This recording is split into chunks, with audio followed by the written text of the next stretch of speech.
stuff, but I really want to, think about how do we keep advancing this cause? People want to see someone like them in the book, Yeah. right? And that's Mhm. why I tried to have a diverse group of people from 38 states, 25 different religions, 50 occupations. The idea is whatever you're going through, there's somebody else like you Yeah. going through it. And so thank you for that offer. I might take you up on it. Life is Uh, funny. yeah. Well, um, and I would be remiss if I didn't ask, since we're a military school, do you have any um thoughts, pieces of advice, or anything with the military mental health? Yeah. First of all, thank you for having me, and thank you all for your interest and service. I interviewed Ray Lay. He was an honorably discharged vet who was homeless, who now runs a whole company providing peer support to people. I interviewed a woman named Anita Herron. If you look in the book, she improved her relationship with her dad, who was a Vietnam vet and very unwilling to talk about it till Anita found a way to do that. So that's Ray Lay, Lay, Anita Herron, Heron, and Nadine Lewis, unfortunately, had military sexual trauma in the Coast Guard. And she discusses in the trauma chapter how she dealt with that through different kinds of psychotherapy provided by the vet center and with a service dog. And I think that by interviewing people who are in the military, it's pretty important for me to make sure that I had captured many perspectives. A woman named Diane Banks is in the book. She's also, has a veteran identity. And I think it's really important to capture that because I think there are special challenges that can come with that.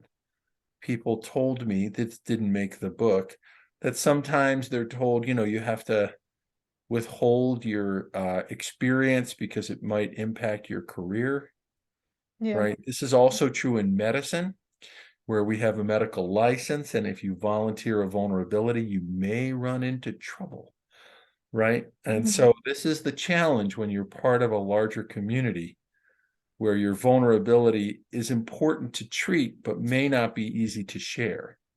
Yeah. So that might be a perspective. So those are four people that you can read about. And then there's Bobby Covey. I think Bobby's a career police officer, but it's common for many people in the military veteran world to become police officers Yeah. after they retire. Mhm. And Bobby developed PTSD on the job, and it has made it his mission to train police officers in de-escalation techniques. That's great. Um, one of the well, I did my grad thesis on PTSD and permanent effects of it, and so that's always, captivating to me.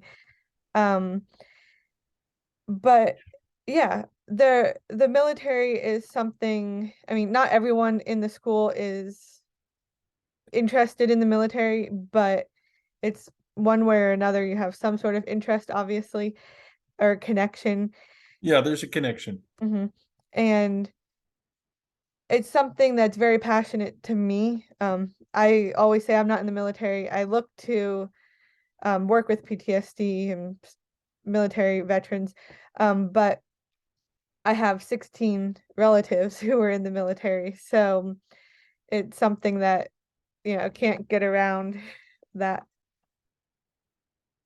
I'm sorry, I couldn't hear you. It's important to your family and it's part of your family Mhm. culture. It And is. in interviewing 130 people, I found about five people who are connected to the military Yeah. cultures, different ones, Hmm. the Coast Guard, the Navy, you know, and I think it's just important to reflect that that culture has its own challenges too. Hmm. And in the back of the book, I asked people what resources helped them the most, what organizations and books. And in the back of the book, there's a special section for veterans. What I books saw it. help, I just, I what wanted, books, yeah. Sorry, sorry, sorry.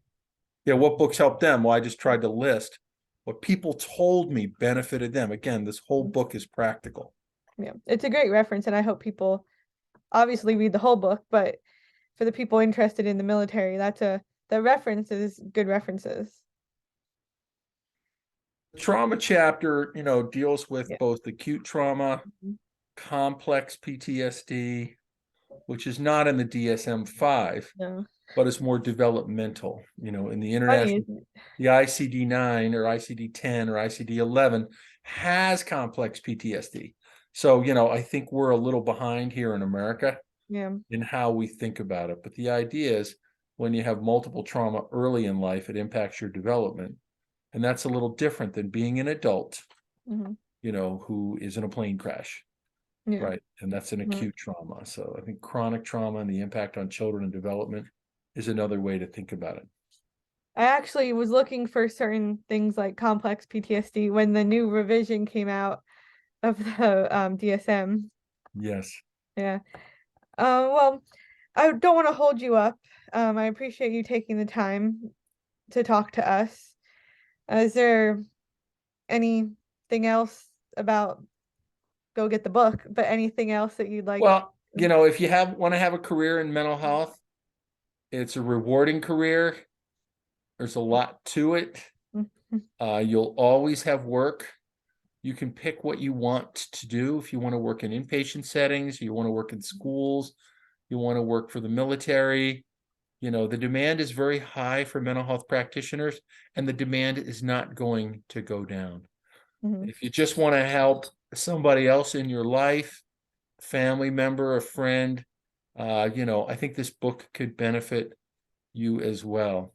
So I just want to say thank you, Lauren, Thank for you. your leadership. Again, I want to tell your group that Lauren emailed me 2 days after the book came out. You were one of the very first people, and now I have hundreds of emails from people, but Lauren was right there on the pulse. And I just want to thank you for your support and interest. Do you have a local NAMI chapter? Yeah, I do. About 20 minutes from me. Great. Mhm. So, you all should know that, one of the reasons I wrote this book and gave the copyright to NAMI is I wanted people to know that there are support groups, there are resources, there are people who are advocating for better services right in your neighborhood. There's about 700 chapters across America. So, take advantage of that. NAMI's a great group of people, just great. It is. I'm a member too. I Yay. should put I'll share that find your local NAMI to our group. Yeah. And then, Lauren, right after this call, I'm going to send you the buy one, give one Okay. promotion that we have going on for I think it's another week we have it. Okay. If you feel like you want to give it to someone, remember in mental health, there's a lot of isolation. Nobody gives casseroles. Nobody gets flowers, right? Kind of Mhm. under the rug. And one of the ideas of this book is let's just make it like you can give somebody a present the way you'd send somebody chocolates if they had a heart attack or Yeah. if they had cancer, you'd send them flowers or a casserole. Mhm. So that's kind of my idea behind it. I want to thank you. I apologize for my dog attacking me Oh, in the no middle of problem. our interview. No problem. But she's given her best shot right now. But thanks all of you. Lauren, great to meet you and to Nice see to meet you. you. I appreciate your leadership and all your support, everybody. Thank Take you. good care. And I appreciate everything you've done. Yay. Thank Bye. you and bye. Bye.